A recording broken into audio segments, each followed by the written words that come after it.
Good morning, good afternoon, good evening, you beautiful people, wherever you are, whatever you're doing. Welcome to today's Grain Market Blast, where myself and the glamorous Angie Setzer will be providing a rapid roundup of the latest pricing, flows, and market moving news in agricultural markets.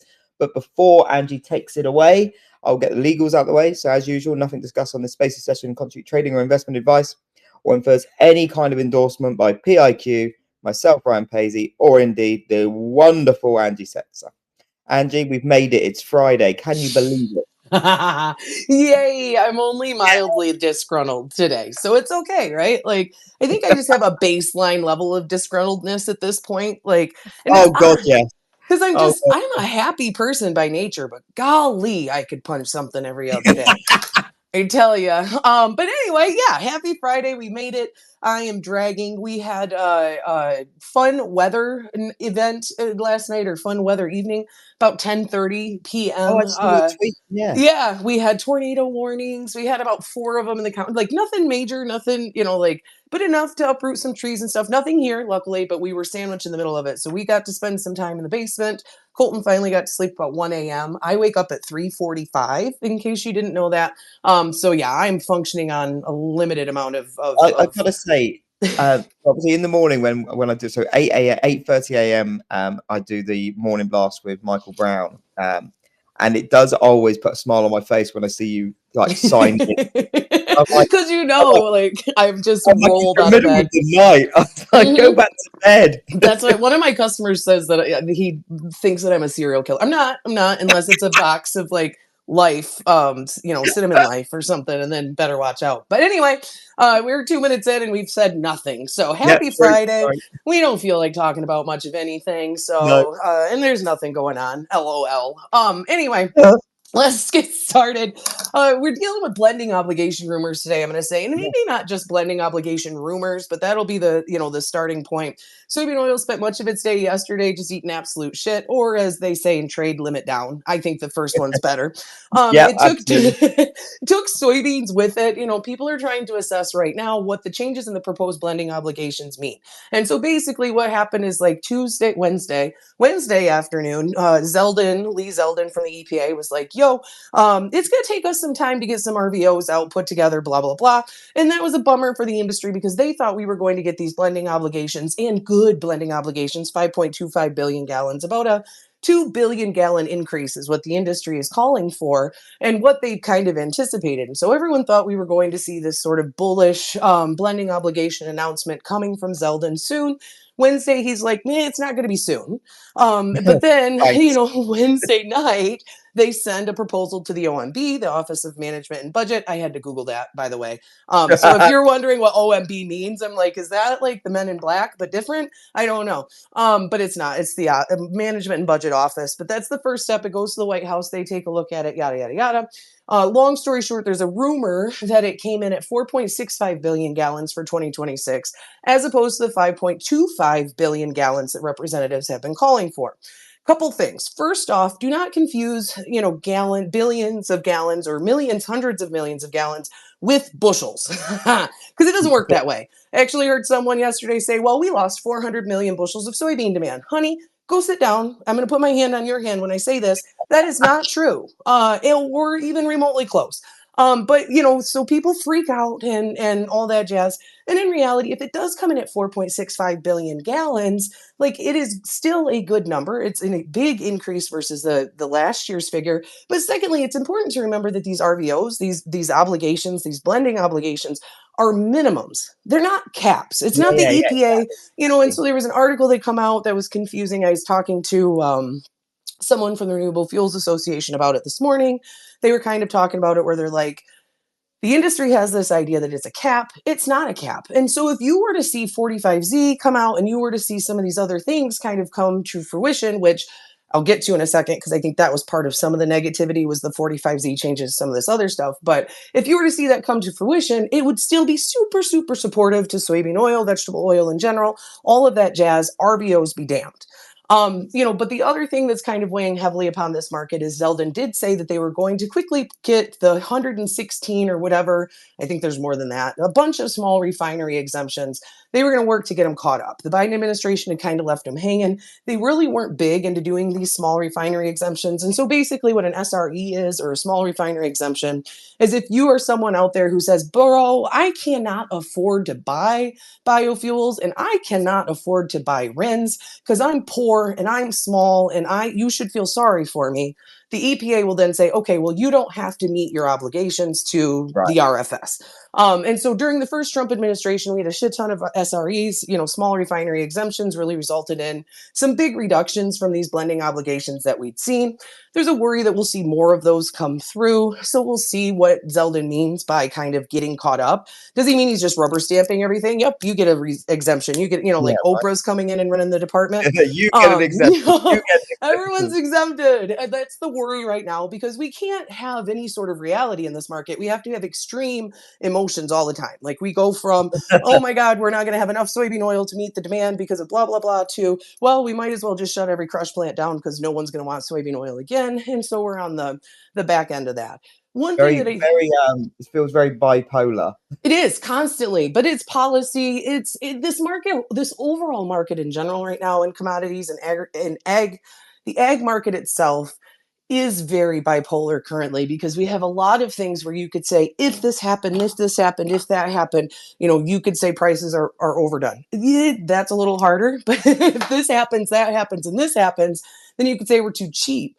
And so we really are entering into what is a seasonally extremely volatile period in general because we have so many question marks over new crop demand, old crop, how it finishes, how weather goes, blah, blah, blah.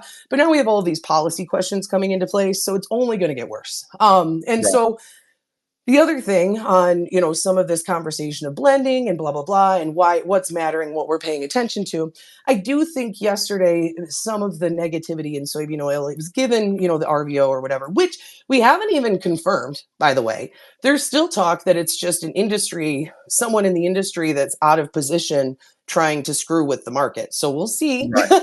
But, I'm going to guess it's probably more reality that the EPA has it. Anyway, the other thing is the big, beautiful bill, our Berenstain Bears tax bill here, is kind of running into some problems potentially.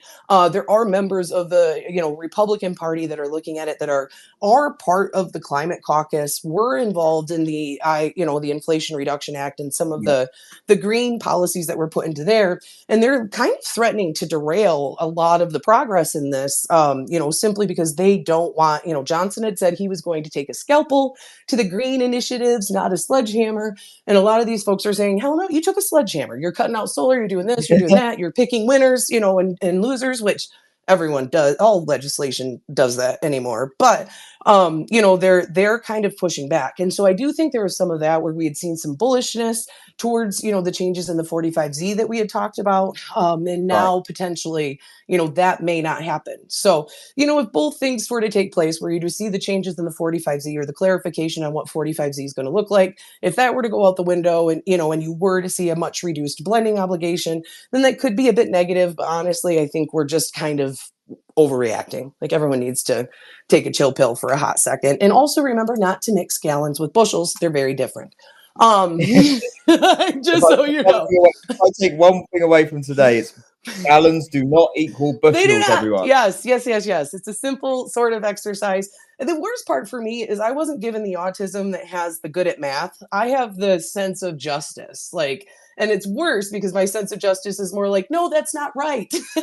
That piece of Oh my fundamental God. information is wrong. It's not in Oh my context. God. You know what? I'm exactly the same, which, bizarre because I should be good at numbers, but yeah, Right? I Yeah, like same. if I know someone isn't getting it right or whatever, I'm like, it's now my mission to explain them why they're wrong. Nicely, of course, but Oh, yeah, of course, you know me. it's I'm a nice. yeah, it's one of those things. So yeah, that's where we're at right now. So it's moving on to the next thing. And maybe we'll get some more clarity today.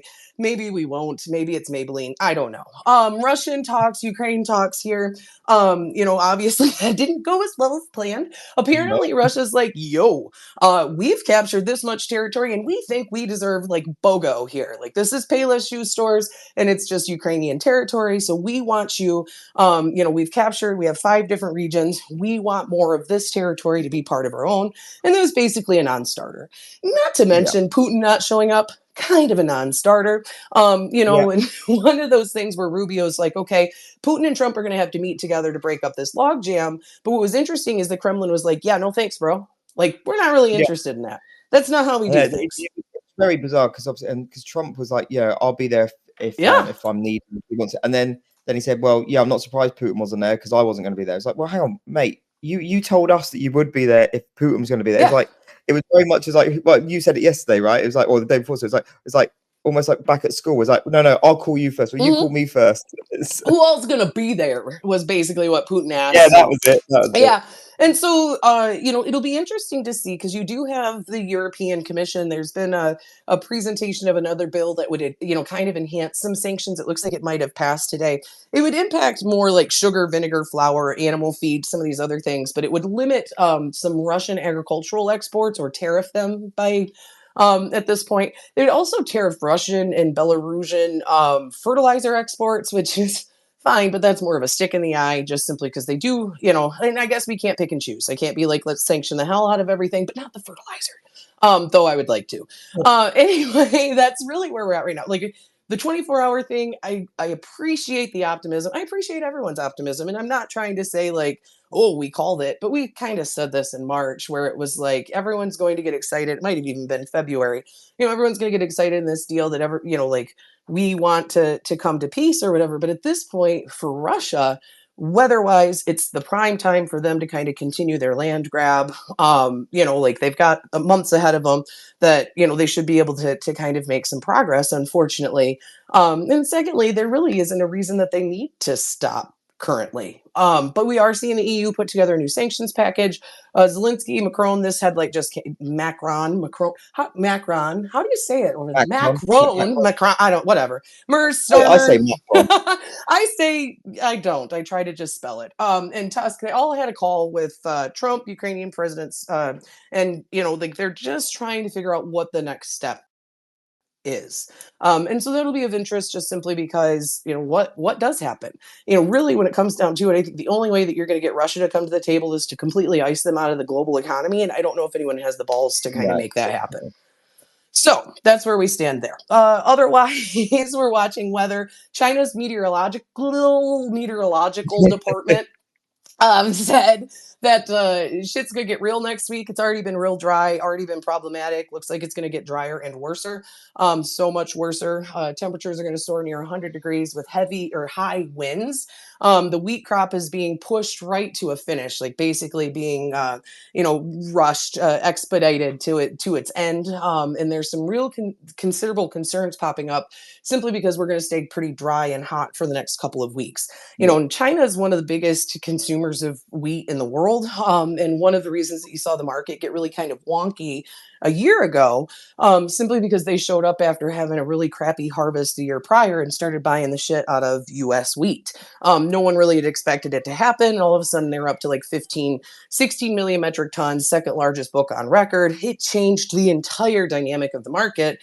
And really there's the potential that that could happen again next year. A lot of people get really kind of married to China import numbers without recognizing that obviously production has a huge impact on what they Yeah. will or won't take in. And this will also impact corn because a lot of times the wheat will go in, or the corn will go in, excuse me, after the wheat. And so, plant in the dust and the bins will bust is partially true.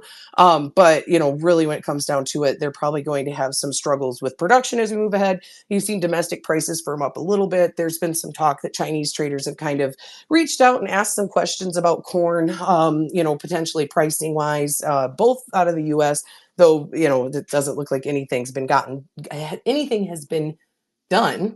done. I have an English degree, by the way. That's what I majored in. And so, we'll be watching to see kind of how that whole entire situation plays out. You've got some other dry pockets in different spots around the world. Parts of Germany and France need to be paid attention to. And then, really from the US standpoint, it looks like things will be pretty wet for the next week or so. That's good most everywhere. The spots that it isn't will be isolated and, not that won't really show up too awful much until we get further into the crop year. But otherwise, oh, Brazil did discover a bird flu. That was the other thing. I was like, what else Yes. was there that was super Yeah. important? So Brazil did discover bird flu. China has shut off poultry imports from Yeah. Brazil for the next 60 days. It's a pretty big deal. Brazil's the largest supplier of poultry into China, but it was like 700,000 metric tons worth of trade from what I'd seen. I might need to dig in deeper. Someone can correct me if they'd like to, because I would appreciate it if you know better than I. But obviously, it's a bit of a needle mover. You're seeing Brazil corn prices under pressure because of the worry over what that means for demand, because Brazil is a large poultry exporter. To be completely honest, though, typically what happens is everyone freaks the F out when they hear about, oh my God, they got bird flu. It's not anything that's really going to impact, it's not coming in the exportable supply. You know what I mean? Like it doesn't come through meat, it doesn't anything like that. Yeah. And so usually everyone kind of panics until we can present, this is our, emergency sort of setup. This is what we're Yeah. going to do to protect the spread. Brazil's been working on this for 20 some years now. Like they've got a pretty solid protocol in place, they say. But it is something that we have to pay attention to because it could influence trade, as we go forward. But yeah, pretty much right now we're just trading on a bunch of rumors, a bunch of craziness. You are seeing soybean oil really has bounced off. So the low on the bean oil overnight, one second, let me pull this up here, was 47.63. So we're already $1.10 over that. Like we were down, we have expanded limits in bean oil today, first off. But we were down about halfway of the old limit. We've since kind of started to claw that back. Beans are starting to trade a little bit higher. There is talk that India could allow U.S. soybean oil in tariff-free. Oh, Also, so you mentioned that. So did you see the pinned tweet the pinned post that I've just put up in the top of the Jumbotron? oh gosh, no, let me get over there right Like that, India now. potentially lifting US ethanol restrictions. And Oh my do you know who God, you just made me know. do you know who sent me that whilst we were talking? Who? Our dear friend Jordan Fife. Golly, I texted him first thing this morning. I was listening to Turbo Wolves in New Jersey. Taking Back Sunday is like our favorite band, like the two of us. And I was like, Right. gosh darn it, this is fresh. And then I realized he's an hour behind me, so it was like 5 a.m. I'm like, yo, sorry, bro. But yeah, so that's huge. If India pulls the ethanol restrictions, like you have to recognize the massive, like I'll shut up because we're already 15 minutes into this, but the amount of world demand that we could tap into for US ethanol. So many people talk about the blend wall, and that is true. There's only so much of the US gasoline demand that our ethanol can go into. But when you look at markets like India, where they can look at tapping into it, they use it already for, medicinal purposes, they've got like pharmaceutical purposes, industrial purposes. US ethanol is just not allowed to be driven with on the road. So they already are taking in a bunch of ethanol, but when you start to think about using it for heating, cooking, some of these other things to replace the domestically produced coal that India has, because their coal is super pollution-y, and some of these other things, like I think it's kind of interesting to watch. And I think that's probably part of why you're seeing bean oil catch a bid.